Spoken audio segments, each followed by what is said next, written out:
प्रसादान्नवति कुतोऽपि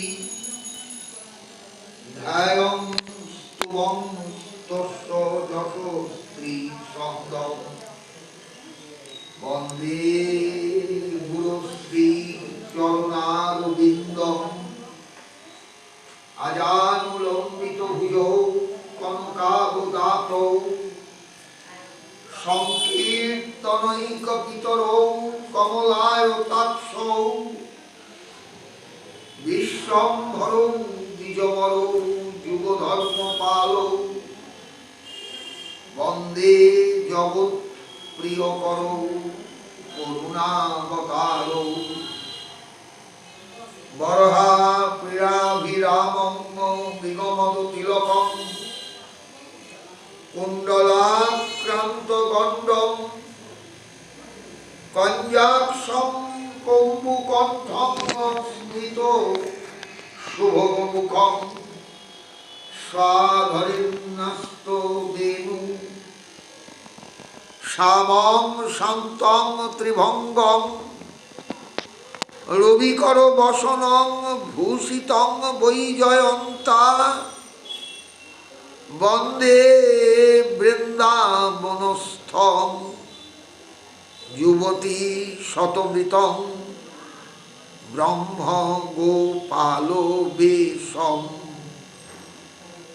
गोविन्दानन्दिनी नित्ये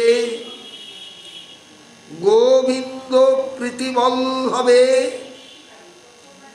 गोविन्द प्रेयसी देवी राधिके तां नमाम्यहं वन्दे नन्दव्रजस्त्रीणां पादरेणुम् अभिघ्नश यासां हरिकथोद्गीतं पुनाति भुवनत्रयं नारायणं नमस्कृत्य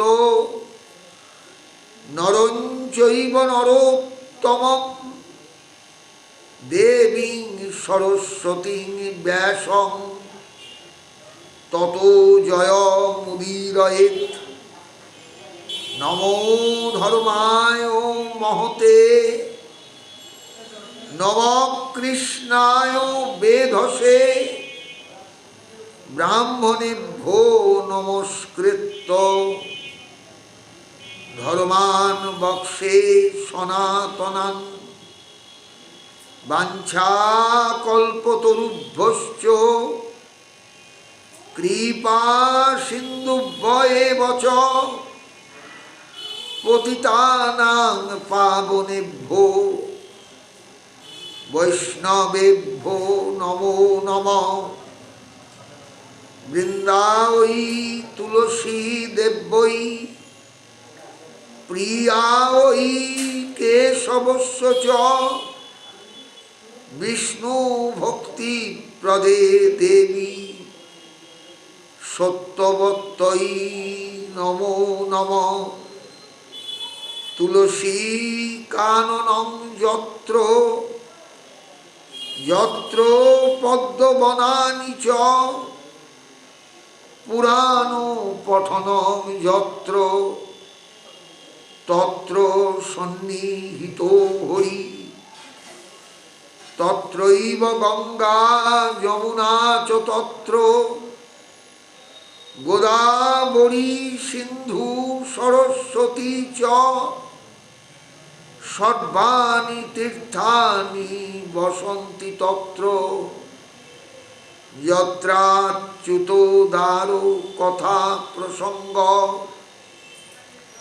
मधुर मधुरमेतन् मंगलं मंगलानां सकल निगमवल्ली सत्फलं चित्स्वरूपं सकृदपि परिगीतं श्रद्धया हिलया वा भृगुवरो नरमात्रं तारयेत् कृष्ण नाम मूकं करोति वाचालं पंगुं लंघयते गिरिं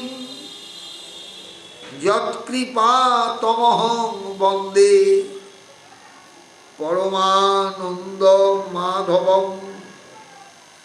অনর্পিত চরিং চিরাত করুণয়া বতীর্ণ কলৌ সমর্পয়িত উন্নত জলরসাং সভক্তিশ্রিয়ং। হরিপুরট সুন্দর দ্যুতিকদম্ব সন্দীপিত সদা হৃদয় কন্দরে স্ফুরতু বহ শচীনন্দন। শ্রীরূপ সনাতন ভট্ট রঘুনাথ শ্রীজীব গোপাল ভট্ট দাস রঘুনাথ। এই ছয় গোসাইয়ের করি চরণ বন্দন। যাহা হইতে বিঘ্ন নাশ অভীষ্ট পূরণ। ওম পাদৌ যদীয়ৌ প্রথম দ্বিতীয় তৃতীয় তুর্যৌ কথিত যদুরু নাভিস্তথা পঞ্চম এব ষষ্ঠ। ভুজান্তরম দ্বৌ যুগলম তথান্নৌ কণ্ঠন্ত রাজন নবম যদীয়। মুখারবিন্দম দশম প্রফুল্লম একাদশ যস্য ললাটপট্টম। শিরোপি যৎ দ্বাদশ এব ভাতি তমাদিদেবম করুণানিধানম। তমালবর্ণং সুহিতাবতারম অপার সংসার সমুদ্র সেতু। ভজামহে ভাগবত স্বরূপম শশুক নিভৃত চেতাস্তদ্বোধস্তান্ন ভাব। পজিত রুচির লীলা কৃষ্ট সারস্তদীয়ম। বতনুত কৃপয়া যস্তত্ত্বদীপং পুরাণম। তমখিল বৃজিনগ্নম ব্যাস শুনুং নতোস্মি।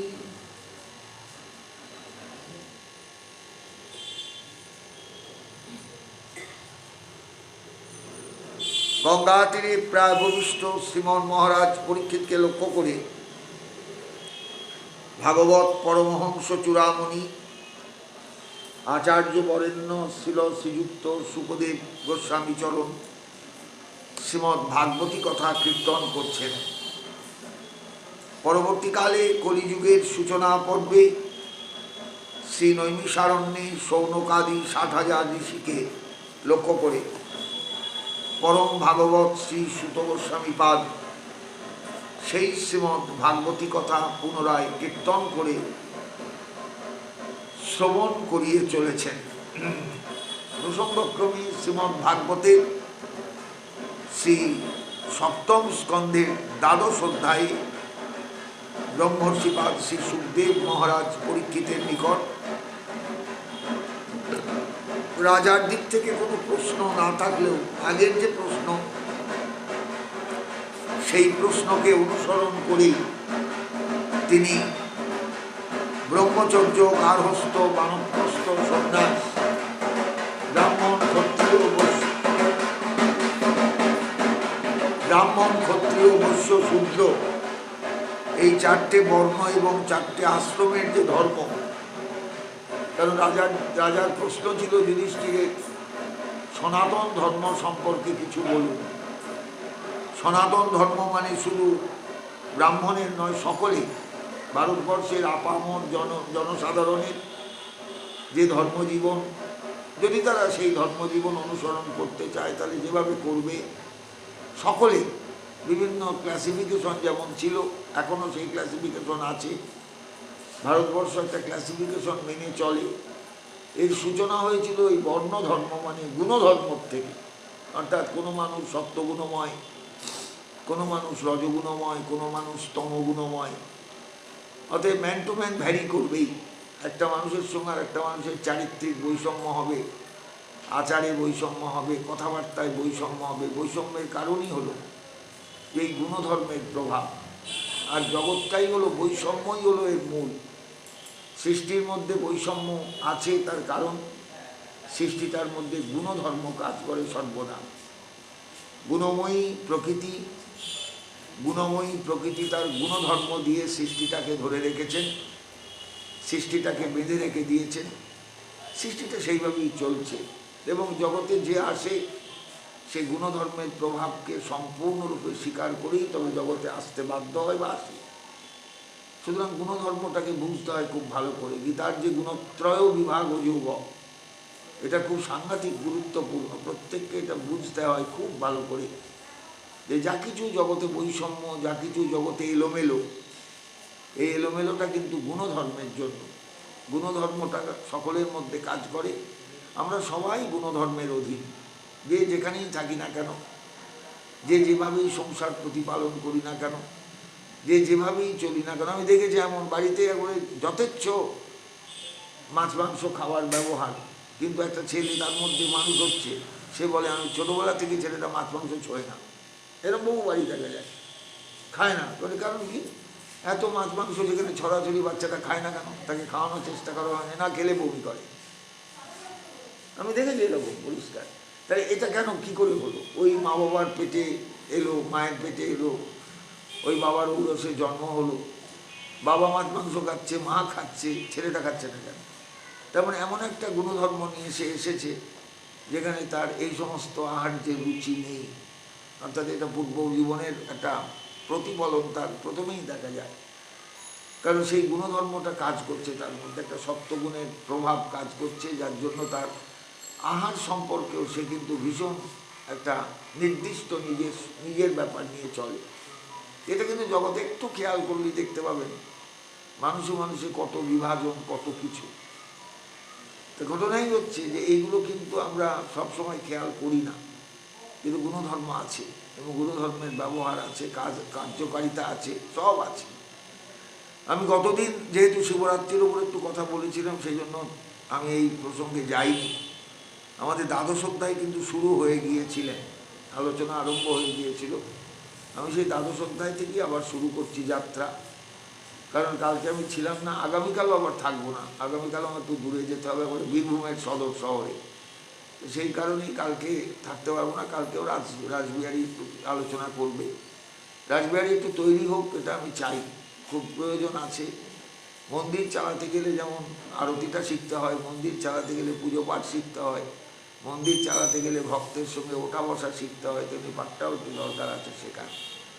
তা ভবিষ্যতে যাতে রাসবিহারী বসতে পারে, তার জন্য সে কিন্তু ছেলেটা উৎসাহী। ভগবান তাকে অসুস্থ করেছেন, সুগারের রুগী, কিন্তু তার দরকার হচ্ছে সেবার কাজে ব্রতী থাকা। মানে বিবেকদার পরে একজনা মানে প্রকৃত ভালো ছেলে তৈরি হলে না হলে মহাপ্রভুর সেবা অচল হয়ে যাবে। তো সেই কারণেই এটা দরকার আছে।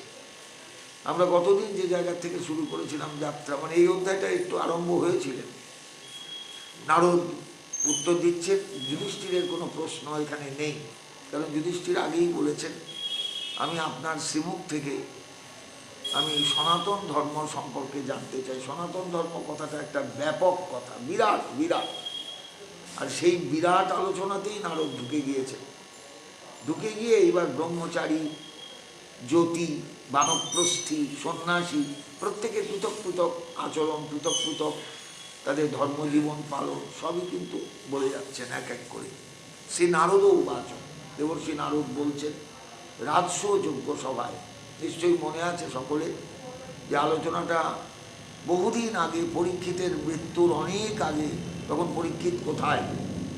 যুধিষ্ঠির তখন সবেমাত্র দাঁড়িয়েছেন। শ্রীকৃষ্ণের দয়ায় বিশাল একটা প্রাসাদ তৈরি হয়েছে পাণ্ডবদের, সেটা হলো ইন্দ্রপ্রস্থ। সেই ইন্দ্রপ্রস্থে প্রথমেই কৃষ্ণ বলেছেন যে তুমি মহারাজ সারা ভারতবর্ষের বুকে একটা দাগ দিয়ে যাও, রাজস্ব যজ্ঞ করো, যেটা সবাই করতে পারে না। আমি আছি তোমার পেছনে, এটা না বললেও যুধিষ্ঠির বুঝতে পেরেছেন। এবং শ্রীকৃষ্ণের সৌজন্যে এবং তার উদারতায়, তার বিশেষ প্রচেষ্টায় মহারাজ যুধিষ্ঠিরের রাজস্ব যজ্ঞ অসাধারণভাবে সাকসেসফুল হয়েছিল। আর এই সাকসেসফুল হওয়াটাই কিন্তু কৌরবদের কাছে ছিল ভয়ঙ্কর জ্বালাদায়ক। ঈর্ষাপরায়ণ ছিল তারা। তার পরিণামেই হলো কুরুক্ষেত্রের যুদ্ধ। এই রাজসূয়যজ্ঞ, এই সভাগৃহ, এই যুধিষ্ঠিরের গ্ল্যামার, এই গ্ল্যামারটা সহ্য করতে পারেনি দুর্যোধন। দুর্যোধন কিন্তু চারিত্রিকভাবে ভালো হলেও মানসিকভাবে ছিলেন বড্ড দিক। বহু মানুষ জগতে আছে দেখবেন, এই সবই গুণধর্ম, যে অপরের যে একটা প্রতিষ্ঠা সে সহ্য করতে পারে না, একটা মাৎসর্য পরায়ণতা কাজ করে, একটা ভয়ঙ্কর ক্রোধ কাজ করে। এগুলো বহু মানুষের মধ্যেই দেখা যায়। সময় সংসারে তাকালেই এগুলো চোখে পড়বে, যে মানুষটাকে সহ্য করতে পারে না। কেন না, লোকটার যে একটা চারদিকে নাম ডাক, এটা সহ্য করতে পারে না অনেকে। এগুলো কিন্তু অনেকের মধ্যেই আছে, দুর্যোধনেরও ছিল। দুর্যোধন সব পেলে কি হবে, কোনো কিছু ধরে রাখবার মতন ক্ষমতা তার ছিল না, ওই একটি চারিত্রিক দুর্বলতার কারণে, যে তার ছিল একটা মাৎসর্য সবসময়, ভীষণ মাৎসর্য। এইবার বলছেন নারদ, শোনো মহারাজ, ব্রহ্মচারী গুরুকুলে বসন দান্ত গুরুর হিতম, আচরণ দাসবৎ নিচ গুরৌ সুদৃঢ় সৌহৃদম। একটা ব্রহ্মচারীর ধর্ম কি হবে? শুধু ব্রহ্মচর্য পালন, যাতে আমার কোনোভাবেই শুক্রপাত না হয়, এটুকু করলেই ব্রহ্মচারী হয়ে গেল? ব্রহ্মচারীর এইটুকু শুধু কাজ নয়, আমার ওজস শক্তিকে আমি ধরে রাখবো, ব্যাস এইটুকুই হয়ে গেল? বলে ব্রহ্মচারী গুরুকুলে বসন দান্ত গুরুর হিতম। ব্রহ্মচারী যখন গুরুগৃহে থাকবেন, তখন গুরুদেবের হিতার্থে তিনি সব কিছু করবেন। দান্ত, দমগুণ যুক্ত হবেন, সংযমের মধ্যে দিয়ে চলবেন। আচরণ দাসবৎ নিচ, একটা দাস যেমন মানুষের বাড়িতে থেকে সবসময় আজ্ঞে করে, সবসময় তার সেবা পরায়ণ হয় গৃহস্থে, তেমনি দাসবৎ থাকবেন গুরুগৃহে ব্রহ্মচারী। নিচ, নিজেকে কখনো মাথা তুলবেন না, নিজের মাথাটা তুলবেন না, সবসময় মাথা নত করে চলবেন। গুরু সুদৃঢ় সৌহৃদ, আর সবসময়ের জন্য গুরুদেবের প্রতি একটা গভীর সৌহার্দ্য নিয়ে চলবেন। গুরুদেবের যেন কোনোভাবে কষ্ট না হয়, গুরুদেবের যেন কখনো কোনোভাবে দুঃখ প্রাপ্তি না ঘটে। এটাই হলো ব্রহ্মচারীর কাজ। কারণ তিনি তো বাবা মাকে ছেড়ে গুরুগৃহে থেকে ব্রহ্মচর্য পালন করছেন। অতএব গুরুদেবের সন্নিধানে থাকতে গিয়ে গুরুদেবের কাছে অপরাধ যেন করে না বসেন, সবসময় এটা মাথায় থাকবে। একটা দারুণ সৌহার্দ্য নিয়ে গুরুদেবের প্রতি শ্রদ্ধা ভালোবাসা নিয়ে তিনি চলবেন। ছন্দাংশী অধিহত গুরুর আহুতশ্চেত সুযন্ত্রিত। গুরুদেব যে সবসময় তাকে পড়াতে বসবেন, ছাত্র পড়াবেন তা নয়, কখনো কখনো ডাক দেবেন, তুই আজকে বসিস বাবা, তো অনেকদিন বসিনি, তোকে নিয়ে একটু শাস্ত্র অধ্যয়ন তোকে করানো দরকার, এবং যেভাবে করলে শাস্ত্র অধ্যয়ন করা হয় বা যেভাবে পড়লে শাস্ত্র বোঝা যায় সেইভাবে আমি তোমায় পড়াবো, তুমি তোমার সঙ্গে বসো। ছন্দাংশী অধিহিত, ছন্দাংশী মানে বেদমন্ত্রাণী, বেদের মন্ত্রগুলো পড়াবে, বেদের মন্ত্রগুলো শেখাবে, বেদের মন্ত্রগুলো চেনাবে। বেদমন্ত্র তো একটা দুটো নয়, অজস্র মন্ত্র, অজস্র। অর্থাৎ সেই ছন্দাংশী, সেই ছন্দবদ্ধ যে বেদের মন্ত্র, সেগুলো পাঠ করবেন গুরুদেবের কাছে গিয়ে। গুরুর আহুতশ্চেত, এবং সেটা কখন সম্ভব? গুরুদেবের কাছে গিয়ে মানে যেচে বসবেন না, গুরুদেব আহুত ডাকেন যদি, তবে তিনি তার সময় করে নিয়ে সমস্ত সংসারে সব কাজ করে নিয়ে, অন্যান্য যা কিছু গরু টরু অনেক কিছু তার আছে সংসারে, সেগুলো দেখে টেকে নিয়ে তপবন কেন্দ্রিক সভ্যতা, উপনিষদের যুগ, সেই যুগের কথা বলছেন। যে গুরুদেব যদি ডাকেন যে বাবা আজকে একটু সন্ধ্যাবেলা সবাই এসো, আমি তোমাদের জন্য অপেক্ষা করব, তোমরা একটু আমার কাছে পড়াশোনা করো, কিংবা হয়তো সকালে বললেন এসো, কারণ তখন সন্ধ্যায় তোর হেরিকেনের আলো ছিল না, প্রদীপ, এবং প্রদীপ হলেও তার তেল দরকার হতো। সেটাও গুরুগৃহে, তেল মানেও তো কেউ তেল দিয়ে যেত, তেল কিনতে পাওয়া যেত তা তো নয়, ইঙ্গুদি ফল ভেঙে তেল প্রদীপ জ্বালানো হতো। শকুন্তলায় আছে, অভিজ্ঞান শকুন্তলম নাটকে, কর্ণমণির আশ্রমে ইঙ্গুদি তেল, ইঙ্গুদি একরকম ফল, সেই ফল ভাঙলে তেল পাওয়া যেত, সেই তেলে প্রদীপ জ্বলত, বা সেই তেলে কখনো কখনো তেলের কাজ করা হতো। তখনও তিলের জন্ম হয়নি। বললে মনে রাখবেন, ভারতবর্ষে প্রথমেই কিন্তু সর্ষে টর্ষে নয়, সর্ষে অনেক পরে, সান্ডব টান্ডব অনেক পরে, অনেক পরে। ভারতবর্ষে সর্বপ্রথম তিলের ব্যবহার, যার জন্য আমাদের সব কিছুতে শ্রাদ্ধে তর্পণে যে কোনো কিছুতে দেখবেন তিল আছে। তিল থেকেই তেল শব্দটা এসেছে। তিলাদ জাতম বা তিলাদ ভব তৈলম, তিল থেকে যা এসেছে তার নাম তৈল। তৈল কথাটাই তিল থেকে এসেছে। অথচ এখন তেল বলতে সব কিছুই, সে সর্ষের তেলও তেল, নারকেল তেলও তেল, সব তেল, কিন্তু তেল মানে কিন্তু অন্য তেল নয়। তিল থেকে জাত যেটা সেটার নামই তেল, তৈলম। তৈলম থেকে কথাটা বাংলায় তেল। কাছাকাছি তিল হলো প্রথম, ধান প্রথম শস্য বীজ হিসাবে, কিন্তু গম অনেক পরে।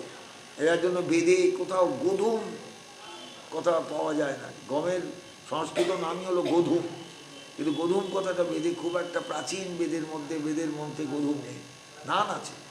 ধানবন্তম করম্বিনম উপবন্ত মুখথিনম ইন্দ্র প্রাত জুয়ুস্বনম, একদম ঘটস্থাপনের ঘটের তলায় ধান দিতে হবে, সেখানে গম চাল সব কিছু নয়, ধান লাগবে। আশীর্বাদে ধান দিতে হবে, দুর্বার ব্যবহার, ধানের ব্যবহার, এগুলো দিয়ে আপনি প্রাচীন ভারতে কী কী লাগতো সেটা বুঝে যাবেন। এইগুলো হলো প্রাচীন, বহু প্রাচীন। বলছেন ছন্দাংশী অধিহত গুরুর আহুত চেত সুযন্ত্রিত। গুরুদেব যদি ডাকেন, আহুত মানে আহ্বান যদি করেন, তাহলে সুযন্ত্রিত, খুব ভদ্রভাবে গুরুদেবের কাছে যাচ্ছি পড়াশোনার জন্য। অতএব একটা নম্রতা, ভদ্রতা, অত্যন্ত যে একটা ব্যাকুলতা, সব কিছু যেন চেহারার মধ্যে ফুটে ওঠে, সেইভাবে যাবেন। উপক্রমে অবসানে যখন গিয়ে বসলেন তখনও গুরুদেবকে প্রণাম করে, অবসানে যখন উঠে আসছেন তখনও গুরুদেবকে প্রণাম করে, চরণও শিরসাম নমেত, একবারে চরণে মাথাটা ঠেকিয়ে প্রণাম করবেন। প্রণাম মানে হাত দিয়ে নয়, এটা কিন্তু আমাদের ঠিক প্রণাম নয়। আমরা যে হাত দিয়ে প্রণাম করি চরণে, একদম মাথা ঠেকিয়ে চরণে প্রণাম করবেন। শিরসা নমেত। মেখলা অজিন মাসাংসী জটা দণ্ড কমণ্ডলু বিভ্রিয়াদ উপবীতঞ্চ দর্ভ পানি যথোদিতম। যে ছাত্র গিয়েছে এরা কিন্তু পৈতের পরই সমাবর্তন তখনও হয়নি। দেখবেন উপনয়নের পরে একটা ক্রিয়া আছে, তার নাম হলো সমাবর্তন। পৈতে হওয়ার পর, পৈতে হলো মানে সন্ন্যাসী হয়ে গেল, সে একদম সন্ন্যাসী। হাতে এক গোছা কুশের আসন মানে কুশ, এবং গলায় মেখলার মানে কুশের পৈতে, কোমরে মেখলার বেল্ট, তার তলায় হরিণের চামড়া। তখন কাপড় কোথায়, তখন কটনের আবিষ্কার হয়নি, আর কার্পাস তখনও সৃষ্টি হয়নি। তখন ওই অজিন মানে হচ্ছে হরিণের চামড়া। হরিণ মরে গেলে হরিণের চামড়াটা কেটে শুকিয়ে তাকে ভীষণ শক্ত, অসম্ভব শক্ত, ওই শক্ত চামড়াকে একবারে মানে টেনে হিঁচড়ে কোনো মতে কোমরে জড়িয়ে একবারে কুশের দড়ি দিয়ে ভালো করে বেঁধে পড়তে হতো। এই হলো বসন। মেয়েদের ওই পরনে একটা আর বুকের ওপর একটা এরকম অজিন, তার কেউ লাগতো বলুন দিকে।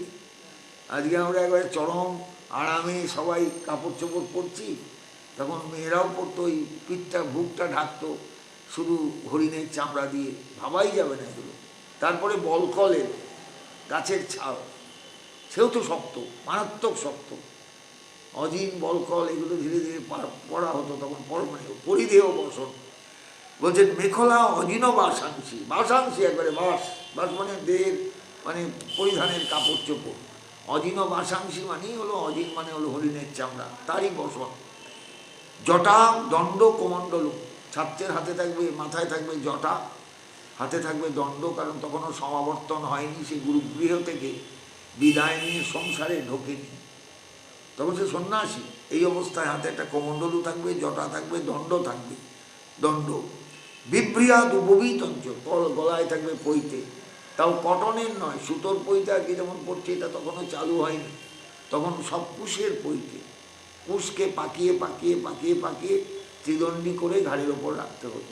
এই হলো পৈতে, উপবীত। দর্ভ পানির যথোদিতম, হাতে থাকবে কুশের এক আঁটি কুশ। তখন আসন তৈরি মানুষ শেখেনি, যে কুশের আসন কেমন করে তৈরি করতে হয়। দেখবেন কুশের আসন বাজারে বিক্রি হয়, অসম্ভব ধারালো কুশ। সেই কুশের আসন কিভাবে গিঁট দিতে হয়, নইলে গিঁট থাকবে না। এই কুশের আসন করাও কিন্তু কঠিন। সেই কুশের আসন তখনও সৃষ্টি হয়নি, হাতে এক মুঠো কুশ নিয়ে চলবে, ওটা পেতেই বসবে, মাটির তলায় দিয়ে বসলো, ওটাই আসন, আবার হাত তুলে যাওয়ার সময় কুশটাকে নিয়ে চলে গেল। এইবার দর্ভ পানি, দর্ভ পানি উপবিতঞ্চ দর্ভ পানি যত দিতম। এইভাবে গুরুগৃহে এসে ছাত্র গুরুদেবের সামনে এসে পাঠ নিতে শুরু করবে, শিক্ষা নিতে শুরু করবে। সুশীল মিতভুক দক্ষ শ্রদ্ধধান জিতেন্দ্রিয় যাবদর্থং ব্যবহারে স্ত্রীষু স্ত্রৈন অর্জিতে সুচ। সুশীল মিতভোগ দক্ষ, যে ছাত্র গুরুগৃহে থাকবে সে হবে অত্যন্ত সুশীল ভদ্র। মিতভুক, খাওয়া দাওয়ার ব্যাপারে অসম্ভব সাবধান। মিত মানে পরিমিত আহারী, এক গাদা খেয়ে ফেললাম তা নয়, কিন্তু কখনো নয়। মিতভুক মানে মানে অত্যন্ত মানে মিত আহার, খুব পরিমাণে কম। দক্ষ, নিপুণতা থাকবে সব কিছুতে। শ্রদ্ধধান, গুরুগৃহের প্রতি গুরুদেবের প্রতি অসম্ভব রকমের একটা শ্রদ্ধা নিয়ে চলবে। জিতেন্দ্রিয় হবে, কারণ যে ছাত্র গুরুগৃহে থাকবে সে হবে অত্যন্ত জিতেন্দ্রিয়, ইন্দ্রিয় জয়কারী। যাবদর্থক ব্যবহারের স্ত্রীষু স্ত্রৈন অর্জিতে সূচক। এবার গুরুগৃহে তো গুরুদেবের স্ত্রী থাকবেন, তার ছেলে মেয়েও থাকতে পারে, তার কিছু, যেহেতু তিনি সস্ত্রীক বাস করেন আশ্রমে তপবনে, অতএব তার তো ঘরে নারী থাকতে পারে।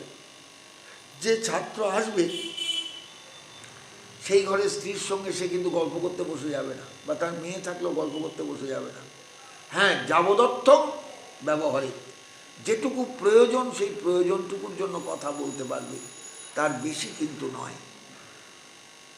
যেমন কোন যুগের কথা, তখনও সমাজকে কন্ট্রোলে রাখবার জন্য মানুষের চরিত্র, তো সেই চরিত্র যে কোনো মুহূর্তে স্ল্যাগ হয়ে যেতে পারে, যে কোনো মুহূর্তে ঢিল হয়ে যেতে পারে। আমি কালকে সেদিন বললাম না যে ভাগবতে একাদশ স্কন্ধে একটা শ্লোক আছে, আমি শ্লোকটা তো আজকে নয় বহুদিন আগেই পাঠ করেছি। পরিষ্কার কৃষ্ণ উদ্ধবকে বলছেন যে নিজের মায়ের সঙ্গে, নিজের ভগিনীর সঙ্গে, নিজের মেয়ের সঙ্গে কখনো নির্জনে থাকবে না।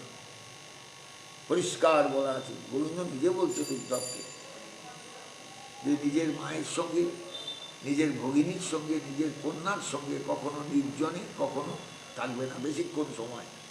কারণ বলবান ইন্দ্রিয় গ্রাম বিদ্যাং সমপি কর্ষতি। ইন্দ্রিয়গুলো এত সাংঘাতিক আমাদের কাছে কঠিন তার ব্যবহার, যে কোনো মুহূর্তে আমাকে একদম মানে লোপাট করে দিতে পারে। অতএব মাকেও দূরে রাখবে, নির্জনে কখনো মার সঙ্গে বেশি মিশবে না। মার সঙ্গে ছোটোবেলায় দুধ খেয়েছো, মা দুধ খাইয়েছেন, কোলে করেছেন, আদর করেছেন, ঠিক আছে। যখন তোমার যৌবন এলো শরীরে, তখন তুমি মার সঙ্গে কিন্তু বেশি কাছে যাবে না। বোনের সঙ্গেও নয়, মেয়ের সঙ্গেও নয়। তাহলে পরিষ্কার বলা হয়, ভাগবতের শ্লোক, একাদশ স্কন্ধের শ্লোক, তো ঠিক সেই কথাই বলছেন। যাবদর্থ ব্যবহারে স্ত্রীষু স্ত্রৈন অর্জিতে সূচ। যে কোনো স্ত্রৈন ব্যক্তি, যে যার স্ত্রী আছে ঘরে, তার সঙ্গে বেশি কথা বলবে না, সেই ব্যক্তির সঙ্গে কথা বলবে না। আর নারীর সঙ্গেও কথা বলবে না। ঘরে গুরুদেবের পত্নী আছে, হয়তো গুরুদেবের মেয়েও থাকতে পারে। এককালে ভারতবর্ষে নারী শিক্ষাটা তো খুব ভালো ছিল। অনেক নারীর কথা পাওয়া যায় উপনিষদে, যারা বিরাট বিরাট ঋষিতুল্য হয়ে উঠেছিলেন, যাদের বিরাট মহিমা ভারতবর্ষে ছিল। তা সেই রকম মহিলার সঙ্গে বেশি নির্জনে কথা, নির্জন তো নয়, এমনিই কথা বলবে না বেশি, যতটুকু দরকার ততটুকু। বর্জয়ের প্রমোদা গাথাম অগৃহস্থ বৃহৎব্রত। এইরকম যে ছাত্র, যে হাতে কুশ নিয়ে চলছে, সে সমাবর্তন হয়নি, তখনও পৈতে হয়েছে, সে নিজের ঘরে ঢোকেনি, তখনও নিজের বাড়িতে যায়নি, গুরুগৃহেই আছে, একে বলে বৃহৎ ব্রতধারী ছাত্র, বৃহৎ ব্রতধারী ব্রহ্মচারী। এই জন্য বললেন বৃহৎ ব্রত। বৃহৎ ব্রত মানে এবারে অখণ্ড ব্রহ্মচর্য নিয়ে চলছে। সবে বালক, বালক থেকে কিশোর, এখনো যৌবন আসেনি, কিন্তু তার ভেতরে যৌবনের যে একটা ছোঁয়া, সেই ছোঁয়াটা তো এসেছে। দু চারটে ছেলেপিলের সঙ্গে তো গল্প গাছাও করে। অতএব এই অবস্থায় তার ব্রহ্মচর্য রাখতে গেলে যে কঠোর ব্রত নিয়ে চলতে হয়, সেই ব্রতটার নামই হলো বৃহৎ ব্রতধারী, বৃহৎ ব্রত, ব্রহ্মচর্য ধারণ।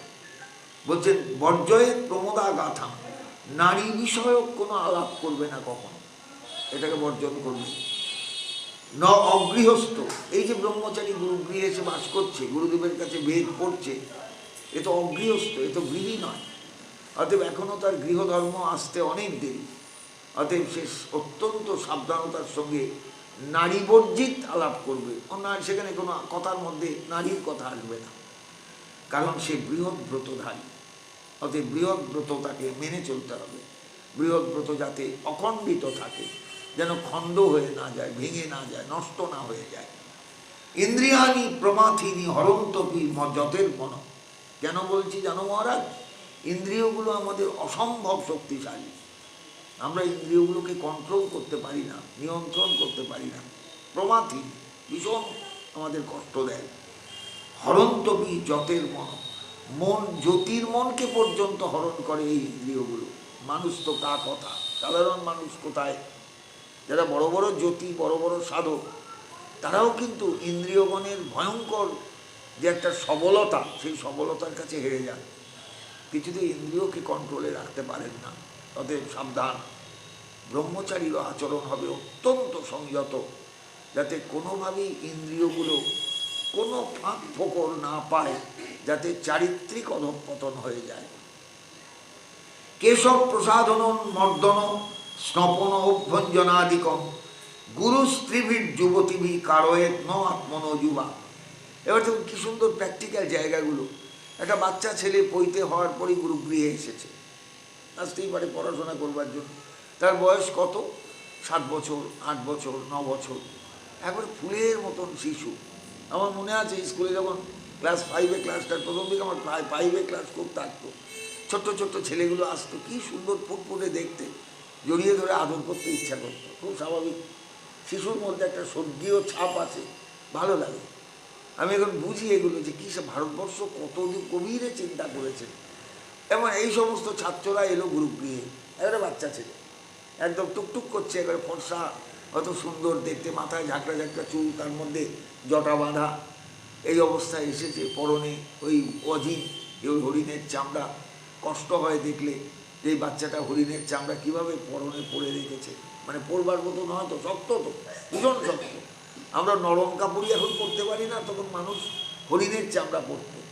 কালিদাসের অভিজ্ঞান শকুন্তলমে আছে, শকুন্তলার স্তন ভারী হয়েছে, যৌবন এসেছে, এবার হরিণের চামড়া দিয়ে, তখন তো আর কাঁচুলি ছিল না, বেশি আলো ছিল না, কিচ্ছু না, সবই হরিণের চামড়া দিয়ে ঢাকা, ব্লাউজ বোজ কিছু ছিল না। এইবার শকুন্তলা বলছে যে আমার পেছনটা একটু আটকিয়ে দাও না। তা বলছে তোমার যৌবনকে দোষ দাও, আমরা আটকাবো কি তোমাকে? তোমার যৌবন যদি চারদিকে ছড়িয়ে পড়ে আমরা আটকাবো কি? ভাষাটা বলছি, সংস্কৃত ভাষায় আছে। এইবার দুষ্মন্ত লুকিয়ে শুনছেন অনুসূয়া প্রিয়ঙ্বদার আলাপ, যে তোমার যৌবনকে দোষ দাও, তোমার যৌবন যেভাবে বৃদ্ধি লাভ করেছে তাতে এইভাবে আটকানো যাচ্ছে না। কি অসাধারণ উক্তি দিয়ে, কি সংযমের মধ্যে কথা দিয়ে কালিদাস জানিয়ে দিলেন তার নায়িকা কত সুন্দরী, কত রমণীয়, কত আকর্ষক, কি অদ্ভুত শব্দ প্রয়োগ। এই হলেন কালিদাস, অমনি অমনিকে তাকে মহাকবি বলা হয়েছে। বলছেন যে কেশব প্রসাধন মর্দন, একটা শিশু এসেছে গুরুগৃহে, সে পড়তে এসেছে।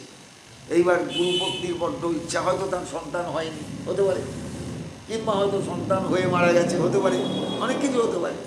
এই বাচ্চাটাকে খুব আদর করেন, তার গায়ে তেল মাখিয়ে, আয় তোকে একটু তেল মাখিয়ে দিই, আয় তোকে একটুখানি ইয়ে করি, একটুখানি তোর চুলটা আসিয়ে দিই। বলছেন না, কখনো গুরুপত্নীর কোনো সেবা নেবে না। গুরুগৃহে যদি কোনো গুরুদেবের মেয়ে থাকে তার সেবা নেবে না, কখনো নয়, পরিষ্কার বলছেন। কেশব প্রসাধন, চুল আশ্রিয়ে নেওয়া, মর্দন, কেউ তেল মাখিয়ে দিতে চাইছে, স্নপন, তোর মাথায় 2 ঘটি জল ঢেলে দিই, না। অভ্যঞ্জন, একটু তেল হাত, শীতকালে তেল হাত একটু দিয়ে বলছেন আসে আয়, তোর পিঠটা একটু দিয়ে দিই, পিঠটা খড়খড় করছে, শুকনো হয়ে গেছে।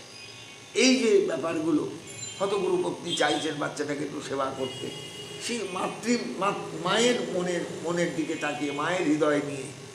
গুরু স্ত্রীভির যুবতীভি, সেই গুরু স্ত্রী যদি যুবতী হন, তাহলে কারোয়ের ন আত্মন যুবা, তাহলে যুবক ছাত্র কখনোই সেই যুবতী স্ত্রীকে দিয়ে কোনো সেবা গ্রহণ করবেন না। কঠোরভাবে তার কাছ থেকে দূরে থাকবেন। কারণ যে কোনো মুহূর্তে গুরুপত্নীরও শৈথিল্য আসতে পারে চরিত্রে, এই ছাত্রেরও শৈথিল্য আসতে পারে, তখন কি হবে? কারণ ঋষিরা অনেক চিন্তা করেছেন এক সময় সমাজটাকে সুস্থ রাখতে, সমাজটাকে কল্যাণময় রাখতে, সমাজটাকে খুব সুন্দর রাখতে। ননু অগ্নি প্রমোদা নাম, এই শ্লোকটা গতদিনও আলোচনা করেছিলাম। ননু অগ্নি নন্নগ্নি প্রমোদা নাম ঘৃতকুম্ভ সমপুমান সুতামপি রহ যজ্জাত অন্নদা যাবদত্তকৃত। বলছেন দেখো কেন বলা জানো মহারাজ, নারদকে বলছেন, সবাই শুনছে, বিরাট সভা, রাজস্ব যজ্ঞের সভা, সবাইকেই শুনিয়ে বলছেন নারদ, জানো মহারাজ, ননু অগ্নি প্রমোদা নাম, মেয়ে মানুষ মানি হলো আগুন, আর ঘৃতকুম্ভ সমপ্রমাণ, আর একটা পুরুষ হলো ঠিক আগুনের পাশে এক কলসি ঘি। আগুনের তাপ যখন বাড়ে, কলসির ঘিয়ের কলসি কিন্তু স্থির থাকতে পারে না, সে দাউ দাউ করে জ্বলে যাবে, এটাই স্বাভাবিক। ননু অগ্নি প্রমোদা নাম ঘৃতকুম্ভ সমপ্রমাণ সুতামপি রহযজ্জা, তাই নিজের মেয়েকে পর্যন্ত নির্জনে কখনো কাছে ডাকবে না, শোন বলে কাছে ডাকবে না, কখনো কাছে ডাকবে না। সুতামপি রহযজ্জা, গোপনে মেয়েকেও পরিত্যাগ করবে, খবরদার না। যখন তার মা থাকবে, 5টা লোক থাকবে, তখন মেয়েকে ডেকে কথা বলবি, নির্জনে কখনো ডাকবে না। অন্নদা যাবদত্তকৃত, যদি তা না হয় তাহলে হঠাৎ একটা অঘটন ঘটে যেতে পারে, সেই মেয়েটার জীবনও নষ্ট হবে, তোমার জীবনটাও নষ্ট হবে। কত সাবধান করছেন দেখুন ভারতবর্ষ মানুষকে, যে মানুষের ভেতরে, কারণ পরিষ্কার অর্জুন তো বলেই দিয়েছেন, ইন্দ্রিয়ানি প্রমাথিনী হরন্তি প্রসবং মন, মানুষের মনকে যে কোনো মুহূর্তে ইন্দ্রিয়গুলো দখল করে নিতে পারে, জায়গা দখলের মতো। এবং সেই দখলদারি ইন্দ্রিয়ের যদি মানুষের জীবনে এসে যায় একবার, তাহলে আর কোনো চরিত্র বলে কিছু থাকে না, সব শেষ। পরের শ্লোকে বলছেন, কল্পইত্যা আত্মনা যাবৎ আভাসমিদমীশ্বর দ্বৈতং তাবৎ ন বিরমে ততযস্য বিবর্জয়। বলছে মহারাজ, যতক্ষণ পর্যন্ত এই সংসারের অদ্বৈতের ভাবনা ভেতরে না আসছে, অদ্বয়, সমস্ত জগৎটাই ব্রহ্মময়, যে মেয়েটা আমার সামনে দাঁড়িয়ে আছে, হ্যাঁ মেয়ে, আমি পুরুষ, কিন্তু মেয়েটাও ব্রহ্মের একটা রূপ, আমিও ব্রহ্মের একটা রূপ, ততক্ষণ পর্যন্ত সমস্ত এই থামটাও যা, ওই মেয়েটাও তাই, ওই জলটাও যা, মেয়েটাও তাই, এই অদ্বয় রূপ যতক্ষণ পর্যন্ত ভেতরে না আসছে, অদ্বিতীয় ভাবনা যতক্ষণ ভেতরে কাজ না করছে, ততক্ষণ জীবনে সব কিছুর থেকে দূরে থাকা দরকার। কারণ আমার ভেতরে তো অদ্বৈত ভাবনা আসেনি। মানুষের জীবনে অদ্বৈত ভাবনা যতক্ষণ পর্যন্ত একদম গভীরভাবে এসে না পৌঁছয় বা না উপস্থিত হয় বা না স্থিতিলাভ করে, ততক্ষণ দ্বৈত ভাবনা থাকবেই। আমি বেটা ছেলে, ও মেয়ে মানুষ, আমি নারী, ও পুরুষ, এর নাম হলো দ্বৈত ভাবনা। কিন্তু যিনি প্রকৃত অদ্বৈত ভাবনায় ডুব দিতে পারবেন, তিনি জগতের সর্বোচ্চ ব্রহ্ম দর্শন করবেন, আমিও ব্রহ্ম, ও ব্রহ্ম। ব্রহ্মের সঙ্গে ব্রহ্মের আবার দূরত্ব কেন থাকবে? সবই তো অদ্বিতীয় ব্রহ্ম, অদ্বয় ব্রহ্মের খেলা। পরিষ্কার বোঝেন, কল্পইত্যা আত্মনা যাবৎ আভাস অবিদমীশ্বর, জগতের সর্বত্র ঈশ্বরের আভাস, ব্রহ্মের আভাস যতক্ষণ না আসছে ভেতরে, যতক্ষণ অদ্বৈত ভাবনা না জন্মাচ্ছে ভেতরে, দ্বৈতং তাবৎ ন বিরমে, ততক্ষণ দ্বৈত ভাবনা কাজ করবেই। এটা ঘটি, এটা বাটি, এটা জল, এটা দুধ, এটা দই, এটা ঘোল, দেখবেন প্রতি মুহূর্তে এই ভাবনাটার নামই হলো দ্বৈত ভাবনা। এই দ্বৈত ভাবনা যতক্ষণ থাকবে, ততক্ষণ কিন্তু মানুষ অদ্বৈত ভাবনা পায়নি, অদ্বৈত ভাবনা লাভ করেনি, এটা ধরে নিতে হবে। আর যতক্ষণ এই অদ্বৈত ভাবনা থাকবে, ততক্ষণ নিজেকে সাবধান রাখতে হবে, আমি কিন্তু একাকার হতে পারবো না, কারণ এখনো আমার ভেতরে দ্বৈত ভাবনা কাজ করছে। বুঝতে পেরেছি কথাটা? যে জগৎটা অদ্বৈত, ব্রহ্মের প্রকাশ, সর্বং খল্লিদং ব্রহ্ম, এটা মুখে বলা এক জিনিস, আর অনুভবে পাওয়া আর এক জিনিস। যতক্ষণ সেটা অনুভবে না আসছে, ততক্ষণ পর্যন্ত টাকা মাটি, মাটি টাকা, টাকা মাটি, মাটি টাকা, দূর সারা বলে টাকাও ফেলে দিলেন, মাটিও ফেলে দিলেন। এই হলো অদ্বৈত ভাবনা। এই হলো অদ্বৈত ভাবনা শ্রীরামকৃষ্ণের আচরণে। গঙ্গার ধারে গিয়ে টাকা মাটি, মাটি টাকা, মাটি টাকা, টাকা মাটি, মাটি টাকা, দুঃশালা বলে বলে। শ্রীরামকৃষ্ণের সময় একটা টাকার কয়েনের মূল্য অনেক ছিল, ছিল নিশ্চয়ই, এখনকার মতো দাম নয়, 1 পয়সাও নয়, কিন্তু মূল্য ছিল। দুঃশালা বলে ফেলে দিলেন গঙ্গার মধ্যে দুটোই। এর না হলো অদ্বৈত ভাবনা। অদ্বৈত ভাবনা এত সস্তা নয়, অনেক কঠিন। সংসার ভুলে যেতে হবে, সব ভুলে যেতে হবে। এই থামটাও যা, ওই ঘরটাও তা, ওই সোনার তালটাও তাই, ওই নারী মূর্তিটাও তাই, ওই পুরুষ মূর্তিটাও তাই, সব একাকার। এত সহজ। তাই বলছেন কল্পয়িত্যা আত্মনা যাবৎ আভাসমিদমীশ্বর দ্বৈতং তাবৎ ন বিরমে ততঝস্য বিপর্যয়। যদি দ্বৈত ভাবনায় তুমি ঠিক ঠিক স্ট্যান্ডে না থাকো, নিজের জায়গায় না থাকো, না আমি পুরুষ ও নারী, আমার কাছে যাওয়া ঠিক নয়, তাহলে কিন্তু গণ্ডগোল হয়ে যাবে। কারণ তোমার তো সেই অদ্বৈত ভাবনা আসেনি। অদ্বৈত ভাবনা যার ভেতরে কাজ করবে, সে জগৎটাকে ব্রহ্মময় দেখবে, জগৎটাই ঈশ্বরময়। অতএব সেখানে কে নারী, কে পুরুষ, কে শিশু, কে বৃদ্ধ, এই ভেদ থাকবে না, কোনো ভেদবোধ থাকবে না, ভেদরহিত হয়ে যাবে সমস্ত চেতনাটা। এতৎ সর্বং গৃহস্থস্য সমাম্নাতং যতেরপি। এই যে কথাগুলো বললাম মহারাজ, গৃহস্থের ক্ষেত্রেও এই কথাগুলো কারেক্ট, এগুলো প্রয়োজন। আবার জ্যোতি যে আশ্রমে আছে তার কাছেও কারেক্ট, তার কাছেও প্রয়োজনীয়। গুরুবৃত্তির বিকল্পেন গৃহস্থস্য ঋতুগামিন। শুধু ঘটনাটা কি, যে গৃহস্থ সে ঋতুগামী নারীর সঙ্গে, ঋতু যার হয়েছে, মাসিক যার হয়েছে, সেই মাসিক হয়ে নারী গেলে, নারী প্রত্যেক গৃহস্থের একটা ধর্ম আছে যে মাসিক হলে, ঋতু হলে তার ঋতু রক্ষা করতে হয়, তার সঙ্গে দেহ মিলনে মিলিত হতে হয়, সন্তান এসেই যেতে পারে। কিন্তু যে ব্রহ্মচারী, সেখানে আশ্রমে যদি নারীও থাকে তারও ঋতু হবেই, সেখানে কোনো গমনাগমনের প্রশ্ন নেই। তফাৎ হলো এই জায়গায়, ওখানে টোটালি ব্রহ্মচর্য পালন, আর এখানে ব্রহ্মচর্য পালন যেমন থাকবে, সংযম যেমন থাকবে, তেমনি ঋতু হয়েছে এমন নারীর সঙ্গে মিলনটাও থাকতে পারে, থাকবে স্বাভাবিক। সংসার করেছে কেন সে? নারীর সঙ্গে, নারীতে উপগত হওয়ার জন্যই তো, নইলে জগতের সৃষ্টির এই ধারাবাহিকতাটা থাকবে কী করে? সন্তান আসবে, সে আবার বিবাহিত জীবনে প্রবেশ করবে, সে আবার স্ত্রীর সঙ্গে মিলিত হবে, এইবার ধারাবাহিকতাটা রইল।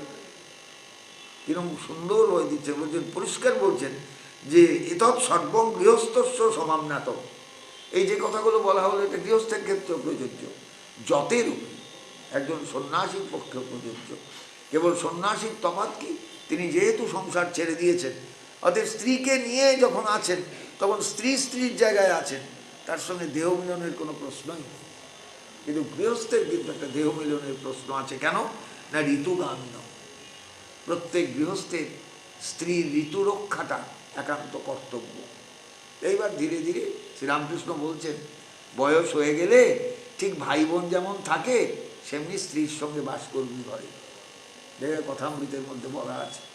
ঊনবিংশ শতাব্দীতে এর থেকে সহজে আর বলা যেত না, এর থেকে সহজে আর বলা যেত না যে ভাই বোন যেমন সংসারে থাকে, ভাই বোনের সঙ্গে কথাবার্তা বলে, বোন ভাইয়ের সঙ্গে কথাবার্তা বলে, দুজনাই হয়তো যুবক যুবতী, কিন্তু তাদের যে দূরত্বটুকু থাকে স্বামী স্ত্রীর মধ্যে, সেই দূরত্বটুকু ভাই বোনের মতন ব্যবহার থাকবে। ঠাকুর বলছেন কথামৃতের মধ্যে, সমাজ শিক্ষা দিতে গেলে কত কিছু লাগে, কত রকমের উদাহরণ লাগে। এখানেও ঠিক তাই। এতৎ সর্বং গৃহস্থস্য সমাম্নাতং যতেরপি গুরুবৃত্তির বিকল্পেন গৃহস্থস্য ঋতুগামিন। গৃহস্থের ঋতুগামী হওয়া দরকার, কিন্তু যিনি তপবনে থাকবেন তিনি কিন্তু গুরুর বৃত্তি বা ওই রকম কঠোর ভাব নিয়ে চলবেন। অঞ্জনা ব্যঞ্জন উন্মর্দ স্ত্রী বলে খায় আমি সংমধু সগন্ধ লেপ অলঙ্কারাং স্তজেউর যে বৃহৎব্রতা।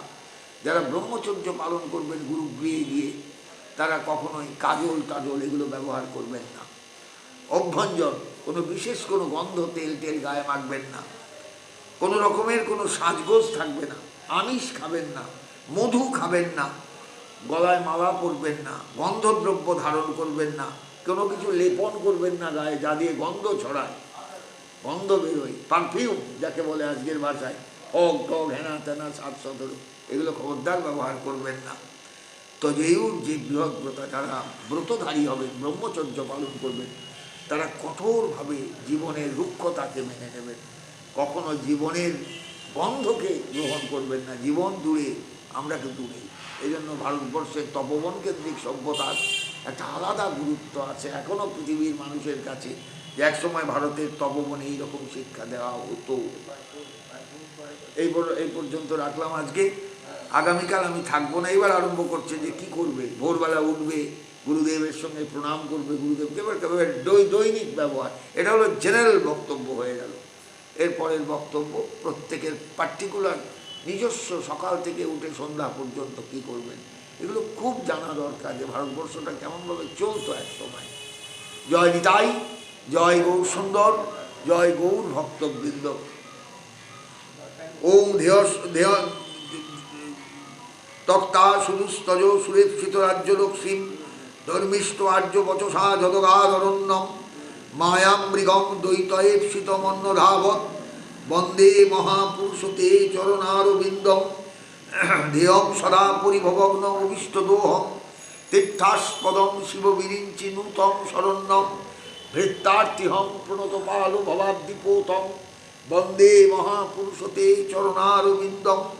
হরে কৃষ্ণ কৃষ্ণ কৃষ্ণ হরে হরে, হরে রাম রাম রাম হরে হরে, হরে কৃষ্ণ কৃষ্ণ কৃষ্ণ হরে হরে, হরে রাম রাম রাম হরে হরে।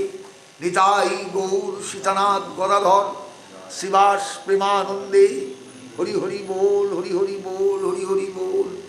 জয় জয় শ্রী নাটুয়া গৌর সুন্দর কি, জয় জয় শ্রী নাটুয়া গৌর সুন্দর কি, জয় জয় শ্রী রাধা রমন জিউ কি, জয় জয় প্রভু শ্রী জগৎবন্ধু সুন্দর কি, জয় জয় শ্রী হরিসভা মন্দির কি, জয় জয় শ্রী নবদ্বীপ ধাম কি, জয় জয় শ্রী সুরধনী গঙ্গা কি, জয় জয় অনন্ত কোটি গৌর ভক্তবৃন্দ কি, জয় জয় অনন্ত কোটি বৈষ্ণব বৃন্দ কি। জয় নিতাই, জয় নিতাই, জয় নিতাই। হরি বল, হরি বল, হরি বল, হরি বল, হরি বল, হরি বল, হরি বল, হরি বল। ওম না, মাইকটা বন্ধই হয়ে গেল।